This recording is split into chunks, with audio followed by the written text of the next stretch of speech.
इस वक्त किसका पलड़ा भारी आपको लग रहा है? बज़ाहिर तो ये लग रहा है कि जी ओपोजिशन बड़ी कॉन्फिडेंट है, गवर्नमेंट भी बड़ी कॉन्फिडेंट है, लेकिन आपको क्या लग रहा है? 24 से 48 घंटे हमें बताया जा रहा है बड़े अहम है। क्या हो सकता है इन 24 से 48 घंटों में? जी, बहुत-बहुत शुक्रिया आदिल। एक तो पाकिस्तान की सियासत में हमेशा ही 24 से 48 घंटे जो है वो अहम रहते हैं, जबकि अभी जो दिन है इसमें मुझे नहीं लगता कि अगले 24 से 48 घंटों में कोई बहुत बड़ा जो है वो बहरान आ जाएगा या कोई बहुत बड़ी सियासी डेवलपमेंट आ जाएगी, बल्कि 23 मार्च तक जो है वो उसके बाद ही जो है सूरत-ए-हाल आएगी सामने, जो जिस तरह की आएगी। ख़ास करके इत्तेहादियों के हवाले से या बाकी जो नंबर्स गेम है उसके हवाले से इस वक़्त भी जोड़-तोड़ जो है वो जारी है, लेकिन जो जैसे आपने खुद कहा कि अभी लगता है कि अपोज़िशन बड़ी पुरएतमाद है, तो बिल्कुल ऐसी इत्तलात हैं, 100% ऐसी इत्तलात हैं कि अपोज़िशन जो है वो इस वक़्त बहुत ज़्यादा कॉन्फिडेंट है और इस वक़्त उनके पास नंबर्स की जो गेम है उसके अंदर उनको लगता है कि उनका पलड़ा भारी है। और अगर आपकी मुलाकातें हुई हों इत्तेहादियों के साथ, हमारी भी हुई हैं, तो उनकी गुफ्तगू जो है वो कोई हुकूमत की फ़ेवर में नहीं है। कतई तौर पर जो और बल्कि ऑन द रिकॉर्ड भी अगर आप देखें तो वो पाकिस्तान मुस्लिम लीग कायदे-आज़म हो या वो पाकिस्तान वो मुत्तहिदा कौमी मूवमेंट हो या इवन जो जीडीए के कुछ लोग जो हैं वो भी फहमीदा मिर्ज़ा साहिबा के अलावा जो कि हुकूमत के साथ खड़ी है, तो कोई बहुत हुकूमत के साथ खड़े होने वाले जो इत्तेहादी हैं उनकी तादाद इस वक़्त जो है वो अपोज़िशन के पास ज़्यादा लगता है कि उनकी फ़ेवर है। लेकिन कल को क्या हो जाए उसका कोई पता नहीं है। और जिस तरह से बहुत सारे लोग कहते हैं कि सिचुएशन पाकिस्तान में सियासी बदलते हुए कोई देर नहीं लगती है, और इसी तरह से आज आपने अगर वज़ीर-ए-आज़म साहब का लबो-लहजा पे गौर किया और उन्होंने पूरी तरह से बावर कराने की कोशिश की है एस्टेब्लिशमेंट को, मिलिट्री एस्टेब्लिशमेंट को, कि मुझसे बेहतर तो कोई है नहीं। और उन्होंने बताया कि ज़रदारी साहब जो थे वो मेमो गेट में थे, डॉन लीक्स जो था वो हुआ था नवाज़ शरीफ साहब के साथ, या उनके ताल्लुकात मिलिट्री एस्टेब्लिशमेंट के साथ ठीक नहीं थे, तो उन्होंने पूरी तरह साबित करने की कोशिश की कि उनके ताल्लुकात ही सिर्फ जो है वो मिलिट्री एस्टेब्लिशमेंट के साथ अच्छे रह सकते हैं। तो अब इसके बाद देखते हैं कि जो न्यूट्रल है वो किस हद तक न्यूट्रल रह सकते हैं। लंबा अरसा है, 12 दिन है,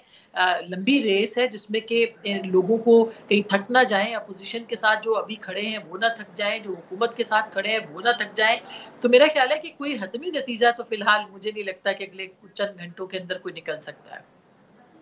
ठीक। अच्छा आसमा, दूसरा ये बताइएगा कि 2-3 चीज़ों पे अभी भी कन्फ्यूजन है। ओपोजिशन ये कह रही है कि जी तरीके अदम एतमाद के बाद 2-3 महीने को बुरी सा सेटअप आएगा, जिसमें इस पर भी कन्फ्यूजन है कि शहबाज शरीफ साहब बनेंगे प्राइम मिनिस्टर, नहीं बनेंगे। आपके पास क्या इतलात हैं, क्या ओपोजिशन? और दूसरा देखें, उसमें अहम सवाल ये कि एलाइज जो हैं, इत्तेहादी जो हैं, वो क्यों एक ठीक ठाक गवर्नमेंट छोड़ के ओपोजिशन के पास सिर्फ 2 महीने हुकूमत में शामिल होने के लिए जाएं? तो इस पर क्या कोई कंसेंसस है ओपोजिशन की जमातों में, या फिलहाल इस पर जो है वो इत्तेफाक राय मौजूद नहीं है इन 2 मामलात पे? मेरा ख़्याल है कि इसके ऊपर इत्तेफ़ाक राय मौजूद है और बहुत सारी चीज़ें जो हैं, उनके ऊपर एक इत्तेफ़ाक राय बनता नज़र भी आता है अपोज़िशन और जो हलीफ़ जमातें हैं हुकूमत की, उनके बीच। मसलन चौधरी परवेज़ इलाही साहब को वज़ारत आला के लिए जो बात कही गई, उसके ऊपर हमारे अपोज़िशन के ज़राए से भी बात हुई है, हमारी काफ़ के लोगों से भी बात हुई है और बिल्कुल वो इंटैक्ट है, वो ऑफ़र मौजूद है। अगर हुकूमत उनको ऑफ़र देती है कल को तो उसका पता नहीं है, लेकिन फ़िलहाल वो अपनी जगह पे मौजूद है। लेकिन ज़ाहिर है कि अभी अनाउंस पाकिस्तान मुस्लिम लीग कायदे-आज़म या अपोज़िशन जो है, वो इस वक़्त करने की पोज़ीशन में नहीं है, वो उसके बाद ही करेगी। एमकेएम के साथ जो मामला तय हुए हैं कल, वो तो अलामिये की सूरत सामने भी आ गए हैं, लेकिन ज़ाहिर है जब तक एमकेएम टेलीविज़न पे आके अपना स्टेटमेंट नहीं देती, उसके ऊपर यकीन जो है वो नहीं किया जा सकता। लेकिन मेरा ख़्याल है कि असेंबलियों की मुद्दत पूरी करने के हवाले से जो चौधरी परवेज़ इलाही साहब का स्टेटमेंट आया था वो बहुत अहम है। और आप उसी स्टेटमेंट को अगर आप देखें जिसमें कि उन्होंने ये कहा कि उनके ख़्याल में जो